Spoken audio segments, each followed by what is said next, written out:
सुशोभित सर्वशक्तिमान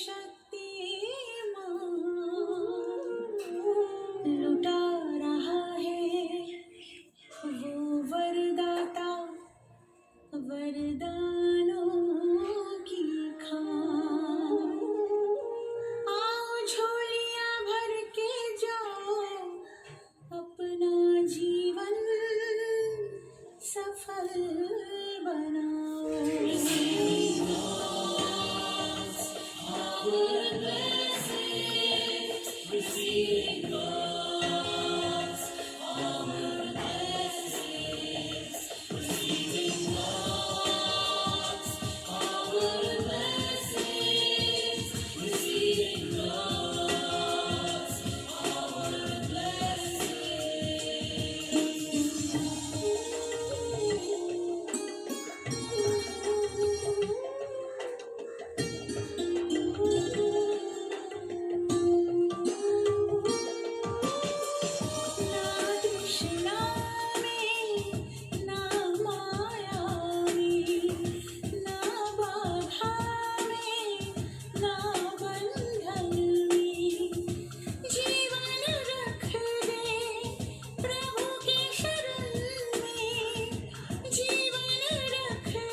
ओम शांति। ओम शांति। ओम शांति।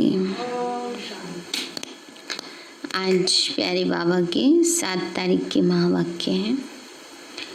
बाबा बोले, मीठे बच्चे, बाप दूर देश से आए हैं तुम बच्चों के लिए नया राज्य स्थापन करने। मीठे बच्चे, बाप दूर देश से आए हैं तुम बच्चों के लिए नया राज्य स्थापन करने। तुम अभी स्वर्ग के लायक बन रहे हो। तुम अभी स्वर्ग के लायक बन रहे हो। प्रश्न है, जिन बच्चों का शिव बाबा में अटूट निश्चय है उनकी निशानी क्या होगी? जिन बच्चों का शिव बाबा में अटूट निश्चय है उनकी निशानी क्या होगी? बाबा बोले वह आंख बंद करके बाबा की श्रीमत पर चलते रहेंगे, जो आज्ञा मिले। आंख बंद करने का भाव है कि ये संकल्प नहीं चलाएंगे, ये कैसे होगा, बाबा ने तो ऐसे कह दिया, ऐसे थोड़ी होता है, क्यों क्या कैसे में नहीं जाएंगे। जो बाबा ने कहा सो गुरु की आज्ञा जैसे सिर माथे ना मानकर चलते हैं ऐसे। तो माना कोई व्यर्थ संकल्प नहीं, निश्चय है बाबा ने कहा है तो जरूर कल्याण समाया होगा। अब अचानक से डायरेक्शन आ गया मधुबन नहीं जाना है ना, तो गुरु की आज्ञा सिर माथे है ना। तो इसीलिए जो बाबा कहते हैं उसके अनुसार हमें श्रीमत अनुसार चलना है। कभी ख्याल में भी नहीं आएगा कि इसमें कुछ नुकसान ना हो जाए, क्योंकि ऐसे निश्चय बुद्धि बच्चों का रिस्पॉन्सिबल बाप है। जो बाबा की श्रीमत प्रमाण चलते हैं तो उनका रिस्पॉन्सिबल माना जिम्मेवार बाप है। उन्हें निश्चय का बल मिल जाता है, अवस्था अडोल और अचल हो जाती है। गीत है तुम ही हो माता, तुम ही पिता, तुम ही हो बंधु सखा, तुम ही हो। ओम शांति। यह महिमा किसकी सुनी? जिसको सिवाय तुम बच्चों के दुनिया में और कोई नहीं जानते। ये है ऊंचे ते ऊंचे बाप की महिमा। बाकी जिसकी भी महिमा करते हैं वह फालतू हो जाती है। ऊंचे ते ऊंचा एक ही बाप है, लेकिन बाप की पहचान कौन देवे? खुद आकर आत्मा की और अपनी पहचान देते हैं। कोई भी मनुष्य को आत्मा की भी पहचान है नहीं। भले कहते हैं महान आत्मा जीवात्मा, शरीर जब छूट जाता है तो कहते हैं आत्मा निकल जाती है, शरीर मुर्दा हो जाता है। आत्मा अविनाशी है, वह कभी खत्म नहीं होती। आत्मा जो स्टार मिसल है वह अति सूक्ष्म है, इन आँखों से देखने में नहीं आती। कर्तव्य सब आत्मा करती है। बाबा ने कहा आत्मा सूक्ष्म है, इन आँखों से तो दिखाई नहीं देती, बाकी कर्म सब आत्मा ही करती है। बाबा कहते हैं कर्तव्य सब आत्मा ही करती है, परंतु घड़ी घड़ी देह अभिमान में आ जाते हैं तो कहते हैं मैं फलाना हूँ, मैं ये करता हूँ। वास्तव में करती तो सब आत्मा है, शरीर तो ऑर्गन्स हैं। यह साधु आदि भी जानते हैं कि आत्मा बहुत सूक्ष्म है जो भ्रकुटी के बीच में रहती है, परंतु उनको यह ज्ञान नहीं है कि आत्मा में यह पाठ बजाने के संस्कार हैं। कोई कहते हैं आत्मा में संस्कार होते नहीं, आत्मा तो निर्लेप है। कोई कहते हैं संस्कारों अनुसार जन्म मिलता है। कौन सी बात ठीक है? संस्कारों अनुसार जन्म मिलता है। जो कहते निर्लेप है वो सही नहीं है, क्योंकि आत्मा पर ही सब प्रकार का लेप शेप चढ़ता है, मन कर्मों का प्रभाव आता है। मतभेद बहुत है। यह भी किसी को पता नहीं है कि कौन सी आत्माएं 84 जन्म लेती हैं। तुम जानते हो कि सूर्यवंशियों को ही 84 का चक्र लगाना पड़ता है। आत्मा ही 84 का चक्र लगाए पतित बनती है। उनको अब पावन कौन बनाए? पतित पावन ऊंचे ते ऊंचा एक ही बाप है। उनकी महिमा सबसे ऊंची है। 84 जन्म सब तो नहीं लेते, पीछे आने वाले तो 84 जन्म ले न सके। 84 जन्म कौन लेगा? जो पहले नंबर जन्म में सतयुग में आएंगे वो आत्माएं पूरे 84 जन्म लेती हैं। जो थोड़े समय बाद आएंगी वो पूरे 84 नहीं लेंगी। तो वहाँ सतयुग में पूरी 150 वर्ष आयु होती है। पीछे मनुष्यों की वृद्धि होती है, फिर कोई के 83, कोई के 80 जन्म होते हैं। कोई जल्दी मर न सके, दुख भी नहीं होता है कोई जल्दी मरने का, या कुछ जल्दी मरने की कोई बात ही नहीं है, क्योंकि शरीर पूरी आयु करके जाता है, छूटता है। और कैसे छूटता है? जैसे पुराना कपड़ा उतार करके नया धारण करते हैं। कोई दुख वाली बात ही नहीं है, कोई मुश्किल ही नहीं है, कोई परेशानी नहीं, ना संबंध में दुख है, ना शरीर में दुख है, हर प्रकार का आत्मा को सुख होता है। इसलिए बाबा कहते हैं जल्दी नहीं मरते हैं। यह बातें बाप ही बैठ समझाते हैं। अब कोई परमपिता परमात्मा को नहीं जानते हैं। बाप कहते हैं जैसे तुम्हारी आत्मा है वैसे मेरी भी आत्मा है। तुम सिर्फ जन्म मरण में आते हो, मैं नहीं आता हूँ। मुझे बुलाते भी तब हैं जब पतित बनते हैं, जब बहुत दुखी हो जाते हैं तब बुलाते हैं। इस समय तुम बच्चों को शिव बाबा पढ़ा रहे हैं। कोई पूछते हैं कि कैसे माने परमात्मा आते हैं, तो उन्हों को समझाना है कि सब पुकारते हैं हे पतित पावन आओ। बाबा कहते हैं कोई पूछते हैं हम कैसे मान लें। अब वो है निराकार, उनको अपना शरीर नहीं है। आना भी है पतित दुनिया में, पावन दुनिया में तो नहीं आएंगे। ऐसे समझाना चाहिए। यह भी समझाना है कि परमात्मा इतना छोटा है जैसे आत्मा छोटी है। बाबा ने कही बात भी समझानी है, परमात्मा इतना छोटा है जैसे आत्मा छोटी है। परंतु वो है मनुष्य सृष्टि का बीज रूप नॉलेजफुल। बाबा कहते हैं कि तुम मुझे परम पिता परमात्मा कहते हो, पुकारते हो तो जरूर आएंगे ना। गायन भी है दूर देश का रहने वाला आया देश पर आए। अभी बाप द्वारा मालूम पड़ा है कि अभी हम पराये देश अर्थात रावण के देश में हैं। बाबा कहते अभी मालूम पड़ा है, कहाँ हैं हम? पराये देश मना रावण के देश में हैं। सतयुग त्रेता में हम ईश्वरीय देश अर्थात अपने देश में थे। फिर द्वापर से लेकर हम पराये देश पराये राज्य में आते हैं। बाबा कहते हैं बच्चे द्वापर से पराये देश में आ गए, क्योंकि रावण का विकारों का राज शुरू हो गया। वाम मार्ग में आ जाते हैं, फिर भक्ति शुरू हो जाती है। पहले पहले शिव बाबा की भक्ति करने लग जाते हैं। वे लोग शिव का बड़ा लिंग बनाते हैं, परंतु इतना बड़ा तो वो है नहीं। अभी तुमने समझा है कि आत्मा और परमात्मा में फर्क क्या है ना। बाबा कहते हैं बच्चे अभी समझा है, इतना बड़ा शिवलिंग बना देते हैं। गोकर्ण में तो बहुत ही बड़ा शिवलिंग है। तो बाबा कहते हैं बच्चे अब इतना बड़ा परमात्मा तो है नहीं, शक्तियां तो उसकी अथाह हैं, परंतु शिव बाबा है कैसे? निराकार ज्योति बिंदु।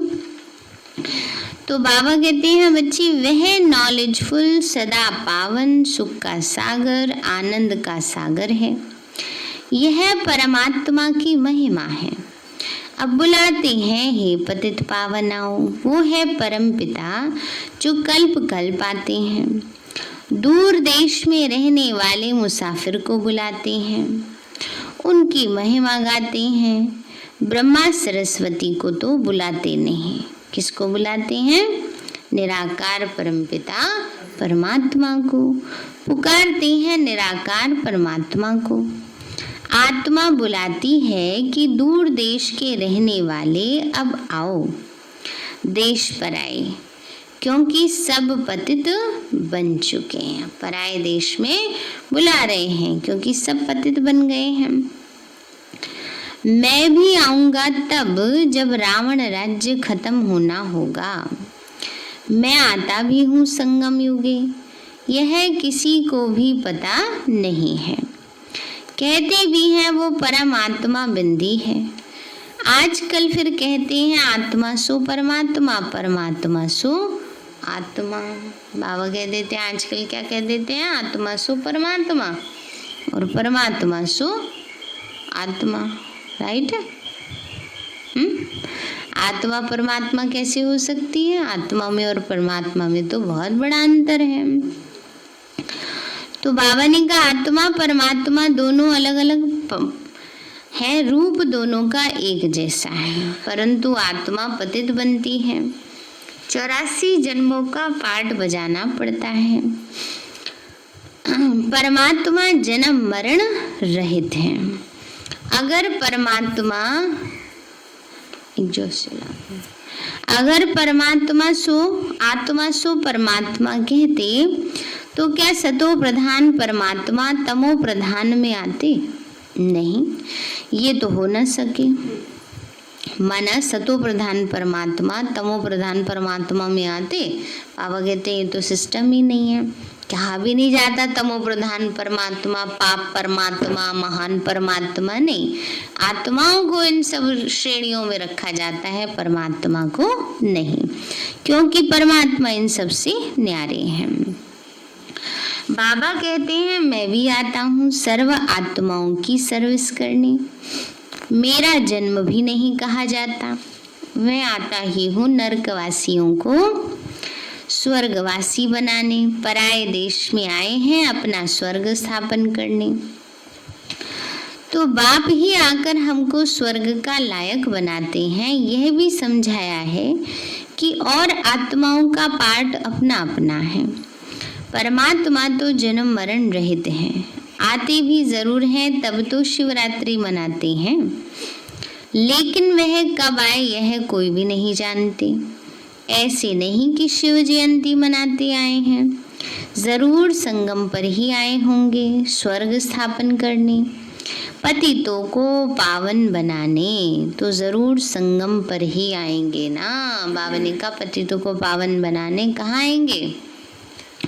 संगम पर ही आएंगे। स्वर्ग स्थापन करने, पावन सृष्टि है स्वर्ग।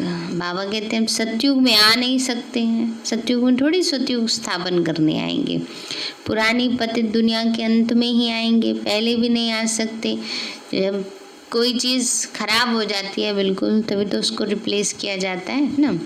दुनिया में भी देखो चीज़ की वारंटी होती है, खराब जो हो जाती है तो उसको रिप्लेस कर देते हैं। बिल्कुल ही कबाड़े में फेंकने लायक हो जाती है तब उसको तोड़ फोड़ कर फेंकते हैं, नहीं तो जब तक चलता है तब तक उसके कोई ना कोई पार्ट बदल दिए जाते हैं।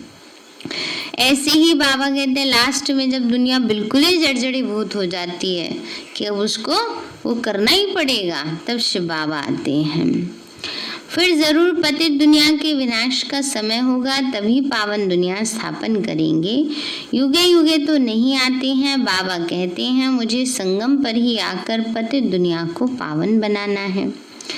यह पराया देश है, रावण का देश है, परंतु यह कोई मनुष्य थोड़े ही जानते हैं कि रावण का राज्य चल रहा है। कब से यह रावण राज्य शुरू हुआ कुछ भी पता नहीं। पहली मुख्य बात आत्मा और परमात्मा का राज समझाना है। फिर समझाना है कि वो कल्प के संगम युग पर आते हैं पावन बनाने। यह काम उनका ही है, ना कि श्री कृष्ण का है।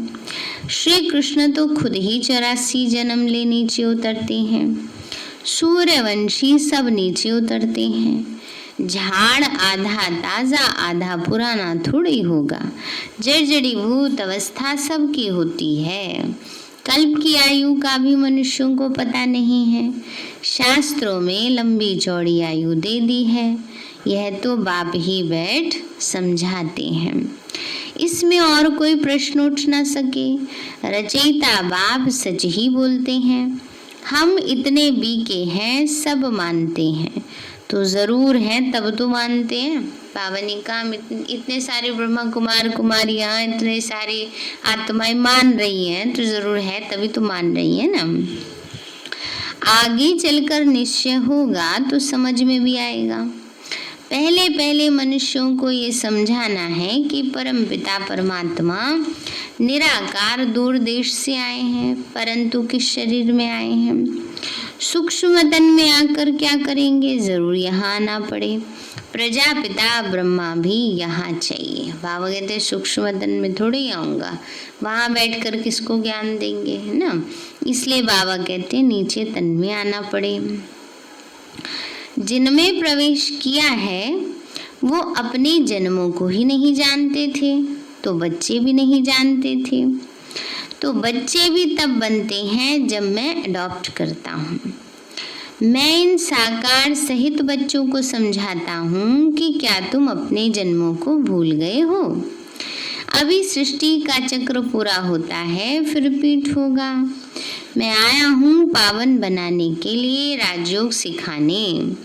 पावन बनने का और कोई रास्ता है नहीं है। अगर यह राज मनुष्य जानते तो गंगा आदि पर स्नान करने, मेले आदि पर जाते नहीं। इन पानी की नदियों में तो सदैव स्नान करते रहते हैं। द्वापर से लेकर करते आए हैं। समझते हैं गंगा में डुबकी मारने से पाप नाश हो जाएंगे। सारे क्रिमिनल्स को फिर एक डुबकी लगवाई आते, सबके पाप खत्म। इतनी मेहनत ही नहीं होती उनके पीछे। तो बाबा कहते हैं अगर ऐसा संभव होता तब ना आजकल तो पानी इतना गंदा हो गया है कि दोबारा स्नान करना पड़ता है। गंगा स्नान करने के बाद घर में आके साफ पानी से नहाते हैं लोग, ना। नहीं तो मैल जम जाता है, रेत जम जाता है शरीर पे और वो काटता है फिर। और यहाँ तो आत्मा पर इतनी मैल जमी पड़ी है जो आत्मा को काटती रहती है। वो तो सागर ही है ना, तो सागर का पानी तो नमकीन होता है। तो बाबा कहते हैं बच्चे तो पानी की नदियों में तो सदैव स्नान करते हैं, द्वापर से लेकर करते ही आए हैं। समझते हैं गंगा में डुबकी मारने से पाप नाश हो जाएंगे, परंतु कोई के पाप नाश नहीं होते। पहले पहले तो आत्मा और परमात्मा का ही राज बताओ। आत्माएं ही परमात्मा बाप को पुकारती हैं, वो निराकार है। आत्मा भी निराकार है, इन ऑर्गन्स द्वारा आत्मा पुकारती है। भक्ति के बाद भगवान को आना है, यह भी ड्रामा में पार्ट है। बाबा कहते हैं मुझे नई दुनिया स्थापन करने आना पड़ता है। शास्त्रों में भी है कि भगवान को संकल्प उठा तो जरूर ड्रामा प्लान अनुसार संकल्प उठा होगा। आगे इन बातों को थोड़े ही समझते थे, दिन प्रतिदिन समझते जाते हैं। बाबा कहते हैं मैं तुमको नई नई गुह्य बातें सुनाता हूँ, सुनते सुनते समझते जाते हैं। आगे ऐसे नहीं कहते थे कि शिव बाबा पढ़ाते हैं, अब तो अच्छी रीति समझ गए हैं और भी समझने का बहुत पड़ा है। रोज समझाते रहते हैं, कैसे किसको समझाना चाहिए। पहले यह निश्चय करें कि बेहद का बाप समझाते हैं तो वह जरूर सत्य ही बताएंगे, इसमें मूंझने की बात नहीं। बाबा कहते हैं पहले बाबा की बातों पर निश्चय हो ना कि स्वयं भगवान समझा रहे हैं तो थोड़ी कोई गलत समझाएंगे, सही बात ही समझाएंगे। बाबा कहते हैं बच्चे तो यह तो इसमें मूंझने की बात नहीं। बच्चे कोई पक्के हैं, कोई कच्चे भी हैं। तो जो कच्चा होगा वो कोई को समझा नहीं सकते, खुद ही समझने में उलझते रहेंगे। अच्छा बाबा ने कहा तो है, अच्छा पता नहीं होगा कि नहीं होगा। कई सी बात में फंस जाते हैं, विनाश होगा कि नहीं होगा। अरे विनाश हो ना हो तुम अपने शरीर का तो देखो कब विनाश हो जाए है उसके अनुसार अंतमति सोगति कैसी होगी। जीवन में जो भी कुछ मिलता है मनुष्य को अपने कर्मों अनुसार मिलता है। शुरू में लोग ये बहुत पूछते थे, अच्छा आपने क्या देखा है, स्वर्ग आएगा, नई दुनिया आएगी, ऐसी दुनिया बनेगी, मरने के बाद कौन देख सकता है। तो उनको क्या जवाब देंगे, मरने के बाद नहीं देखा, पहले तो देख रहे हैं, पहले तो अपने जीवन से संतुष्ट हैं। आज देखो दुनिया में कितना पाप बढ़ रहा है, दुख बढ़ रहा है, परेशानी बढ़ रही है। हमें तो संतुष्टि है भगवान, आपने हमें सद्बुद्धि दी, ज्ञान दिया, कम से कम अब हम श्रेष्ठ कर्म तो कर रहे हैं, अपने आप से तो संतुष्टि है ना। तो ज्ञान मिलने के बाद वर्तमान समय तो सुधर गया ना। चलो भविष्य नहीं देखा, पर जो अभी बाबा के बच्चे बन गए हैं तो प्रेजेंट टाइम कितना अच्छा जा रहा है। दुनिया के हिसाब से लग रहा है ना कि अगर ज्ञान ना होता तो पता नहीं क्या होता, लगता है ना कईयों को कहते हैं। इसलिए बाबा कहते हैं कि बच्चे जो पक्के होंगे वो किसी बात में उलझेंगे नहीं, और कच्चे होंगे वो उलझ पड़ेंगे, मूंझ जाएंगे। कच्चा है तो कोई को समझा नहीं सकते, यह तो स्कूल में भी नंबरवार होते हैं। बहुतों को ये संशय पड़ता है कि हम कैसे आके समझे कि परमपिता परमात्मा आकर पढ़ाते हैं, क्योंकि उन्हों की बुद्धि में है कि श्री कृष्ण ने ज्ञान सुनाया। अब पतित दुनिया में तो कृष्ण आ नहीं सकते, यह उनको सिद्ध करो कि परमात्मा को ही आना पड़ता है पतित दुनिया और पतित शरीर में। बाप यह भी समझते हैं कि हर एक की अपनी अपनी बुद्धि है, कोई तो झट समझ जाते हैं, जितना हो सके समझाना है। ब्राह्मण सब एक जैसे नहीं होते, परंतु देह अभिमान बच्चों में बहुत है, यह बाबा भी जानते हैं कि नंबरवार है।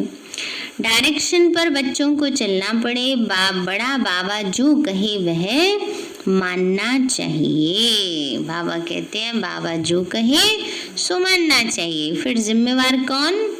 फिर बाबा है ना। उस बात में बाबा कहते हैं अगर मेरे श्रीमत पर चलोगे तो अगर आपको लग भी रहा है ना कि अकल्याण है, उसमें भी क्या हो जाएगा?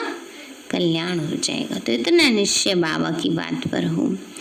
गुरु आदि की तो मानते आए हो, अब बाप जो स्वर्ग में ले जाने वाला है उनकी बात को तो आंख बंद करके मानना चाहिए, परंतु ऐसे निश्चय बुद्धि है नहीं। भले उसमें नुकसान हो व फायदा हो, मान लेना चाहिए। बाबा कहते हैं भले नुकसान हो फायदा हो, लेकिन बाबा की बात माननी चाहिए। भले समझो नुकसान भी हो जाए, फिर भी बाबा कहते हैं हमेशा ऐसे समझो कि शिव बाबा ही कहते हैं, ब्रह्मा के लिए मत समझो ना। फिर बाबा की कई ये सोच के कहेंगे ब्रह्मा बाबा कह रहे हैं, शिव बाबा थोड़ी कह रहे हैं, ये तो बहन जी कह रही है, बाबा थोड़ी कह रहा है। बाबा कह रहे हैं बच्चे ऐसे नहीं समझो। कौन कहता है? कौन श्रीमत देता है? शिव बाबा देते हैं। और अनुभव ये कहता है कि जिस आत्मा के लिए जो सही होता है बाबा वही कहलवाता है। उस समय बाबा जो आत्मा, क्योंकि रिस्पॉन्सिबल कौन है? बाबा ही है ना। तो डायरेक्शन देने वाले, क्योंकि अभी कहेंगे ब्रह्मा बाबा से मत लेने कहाँ से जाए, है ना। अभी ना ब्रह्मा बाबा है ना और कोई है, तो इसीलिए जो जिसको समयानुसार डायरेक्शन मिलता है उसका रिस्पॉन्सिबल कौन हो जाता है? निमित्त के द्वारा जो डायरेक्शन मिल रहा है उसका रिस्पॉन्सिबल बाबा है ना। तो इसलिए रिस्पॉन्सिबल शिव बाबा होगा, उनका ये रथ है, वो ठीक कर देंगे। कहेंगे कि मैं बैठा हूँ, बाबा बैठा है। हमेशा समझो कि शिव बाबा ही कहते हैं, ये कुछ नहीं जानते, ऐसे ही समझो। एक तरफ तो निश्चय रखना चाहिए, शिव बाबा कहते हैं मेरा मानते रहो तो तुम्हारा कल्याण होता रहेगा। यह ब्रह्मा भी अगर कुछ कहते हैं तो उनका भी रिस्पॉन्सिबल मैं हूँ। तुम बच्चे फिक्र नहीं करो, शिव बाबा को याद करने से अवस्था और ही पक्की होती जाएगी। निश्चय में विकर्म भी विनाश होंगे, बल भी मिलेगा। जितना बाबा को याद करेंगे उतना बल जास्ती बढ़ता जाएगा, मिलेगा। जो श्रीमत पर चल सर्विस करते हैं वही ऊंचा पद पाएंगे। बहुतों में देहाभिमान बहुत रहता है। बाबा देखो सब बच्चों से कैसे प्यार से चलता है, सबसे बात करते रहते हैं। बच्चों से पूछते हैं बच्चे ठीक बैठे हो, कोई तकलीफ तो नहीं है? बाबा पूछते हैं ना। जैसे दादी जी, प्रकाशमणि दादी जी तो सारी सभा से पूछती थी, सबको रहने करने का ठीक मिला, व्यवस्था ठीक मिली, किसी को कोई तकलीफ तो नहीं है ना। जब दादी मिलती थी तो सबसे पूछती थी। तो बाबा कहते हैं बच्चे सब ठीक से बैठे हो, कोई तकलीफ तो नहीं है। लव होता है बच्चों के लिए। बेहद के बाप को बच्चों के लिए बहुत बहुत लव है। जो जितना श्रीमत पर सर्विस करते हैं उस अनुसार लव रहता है। सर्विस में ही फायदा है।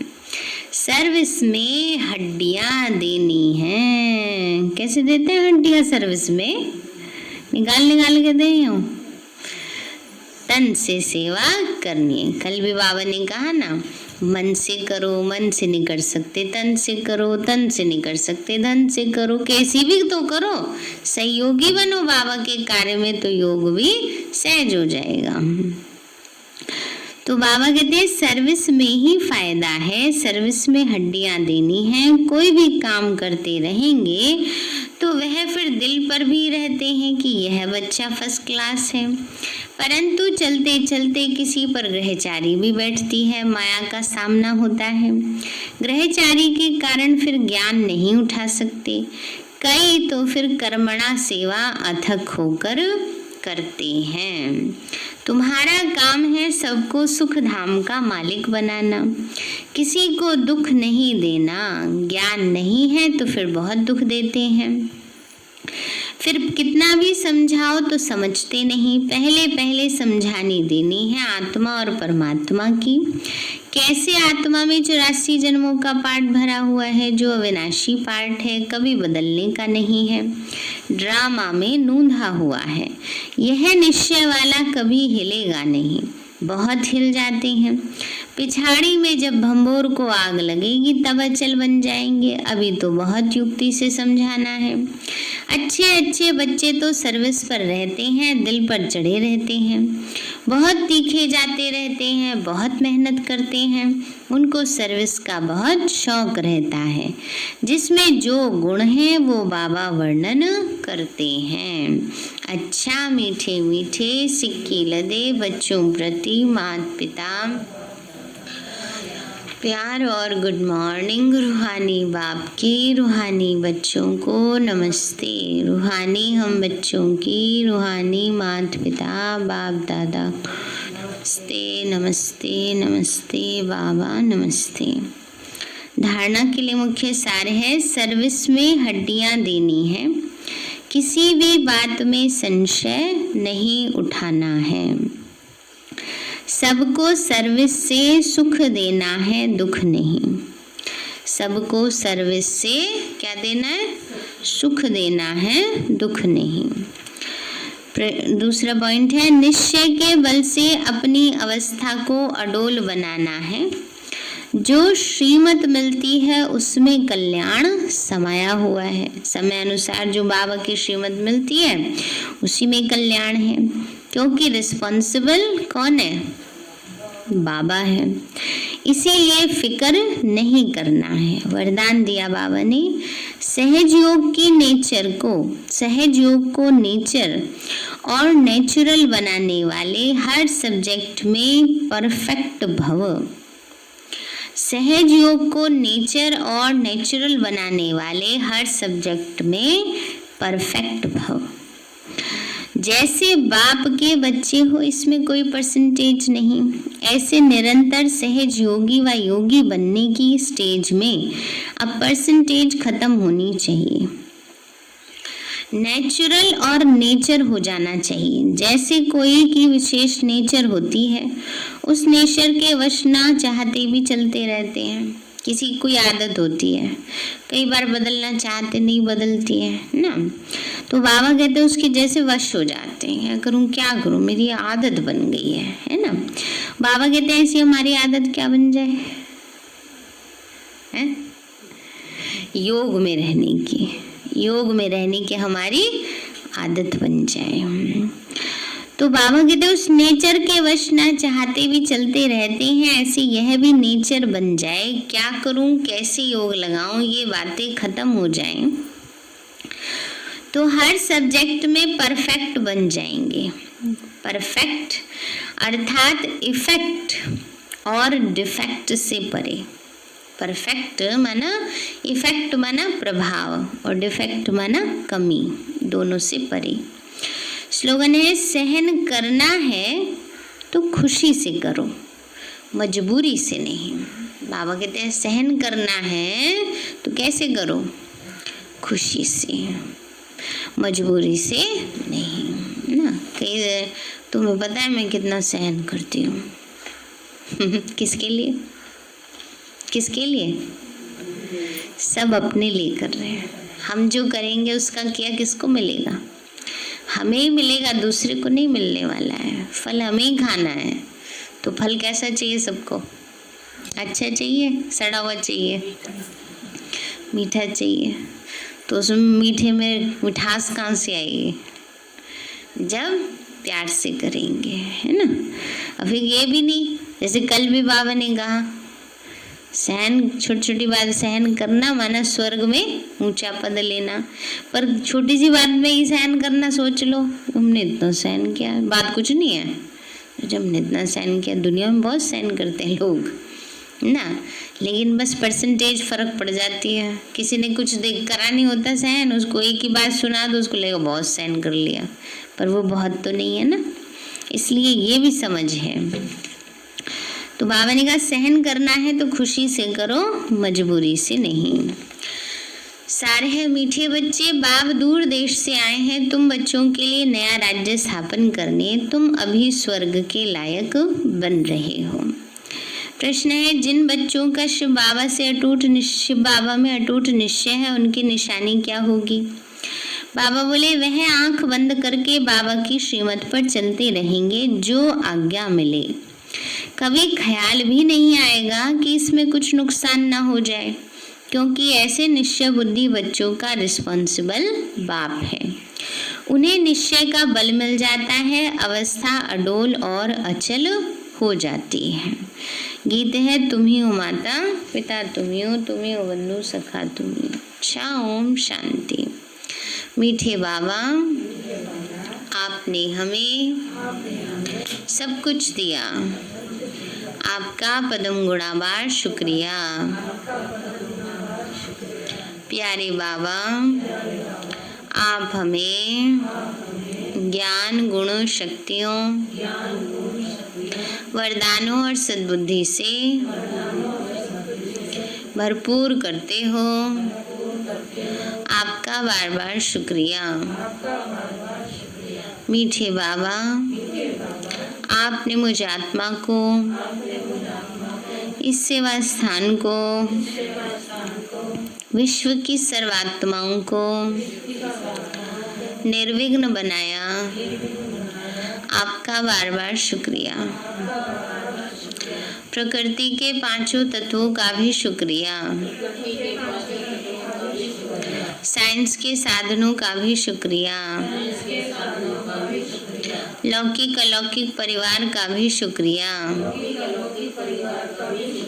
हे तन, तुम्हारा भी शुक्रिया। विश्व की सर्वात्माओं का और ब्रह्मांड की सारी शक्तियों का सब प्रकार का सहयोग देने के लिए शुक्रिया। मीठे बाबा, मुझे आत्मा ने जाने अनजाने में जिन भी आत्माओं को मनसा वाचा कर्मणा दुख दिया है, मैं उन सभी से क्षमा चाहती हूँ। मुझे क्षमादान दिलाओ।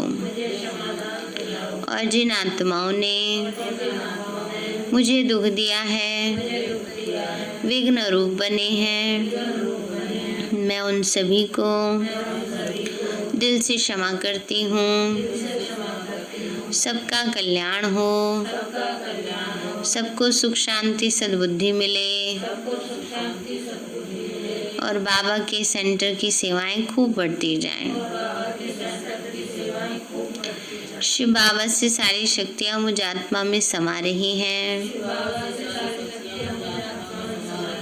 पूरे शरीर में फैल रही हैं, पूरे घर में फैल रही हैं, पूरे देश पूरी दुनिया में फैल रही हैं। सब प्रकार के वायरस नष्ट होते जा रहे हैं। मैं आत्मा परम धाम में चमकती हुई मणि हूँ। सतयुग में पावन देवताई शरीर में पहले नंबर जन्म में रॉयल फैमिली में हूँ। मैं अष्टभुजाधारी देवी दुर्गा हूँ। विघ्न विनाशक गणेश हूँ। मैं बाबा की छत्र छाया में पलने वाली सर्वश्रेष्ठ ब्राह्मण आत्मा हूँ। मैं फरिश्ता हूँ। मेरे साथ सब कुछ बहुत अच्छा होगा। मेरे साथ सब कुछ बहुत अच्छा होगा। मेरे साथ सब कुछ बहुत अच्छा होगा। मेरे साथ सब कुछ बहुत अच्छा होगा। मेरे साथ सब कुछ बहुत अच्छा होगा। ओ